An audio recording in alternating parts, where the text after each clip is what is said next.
here to talk to you about something a little unusual for me, and that is my experience at Lollapalooza in Chicago over last weekend. The first thing I'd like to talk to you about is the porta potties. Thank God I was in the VIP area, but even those potties were, after a while, the most revolting thing you could ever imagine. Not only were people not making the toilet whatsoever, I mean, I actually saw a piece of shit on the floor. People are eating chips and throwing the bags into the porta potty, which means they are eating while they're peeing or pooping in a porta potty. What can be more disgusting? I do love indie rock music, and I saw some great groups there. I saw the Lumineers, they were tremendous. Vampire Weekend was awesome. I was the oldest person there by like 20 years, but that's okay because I'm a cougar. What the hell?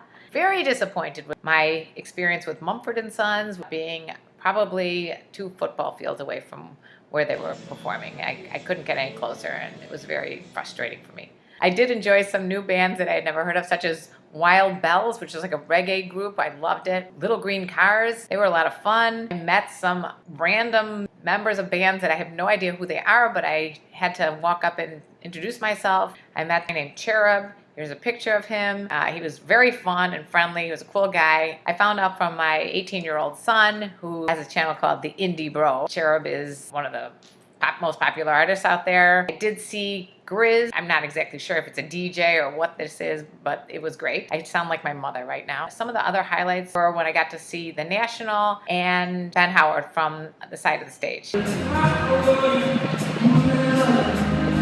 The lead singer of The National, I don't know if he's an alcoholic or he's just weird. I really enjoy his music, but he was drinking wine right out of a bottle. Ben Howard was doing shots in this, and so was his band on the stage. But I am not one to talk, considering the fact that I was wasted the entire weekend. Lollapalooza, in its infinite wisdom, decided to provide water boxes instead of water bottles. Since Lollapalooza won't let you take alcohol to certain areas, a little trick that we came up with was to pour alcohol into the water boxes. So a little ingenious plan that I'm sure that every kid at Lollapalooza has figured out before me. I was drinking a vodka Diet Coke and spilled it all over my pants. I spent quite a lot of time talking to one of the security guards named Kelly. He's a great guy. If you ever come to Lollapalooza, look him up. I made a lot of friends over there because when you're standing for a half hour, 45 minutes before a band, you tend to meet all the people in your vicinity. I did get quite annoyed with some 18-year-old girls who thought it was okay for them to just budge in front of us at the last minute. I did get a chance to go to the VH1 after party at the Hard Rock. That's a brief recap of my experiences at Lollapalooza. If you were wondering what it's like for someone who is over the age of 21, it's a lot of fun, but be prepared that it's not the most comfortable experience. Probably shouldn't do it unless you have some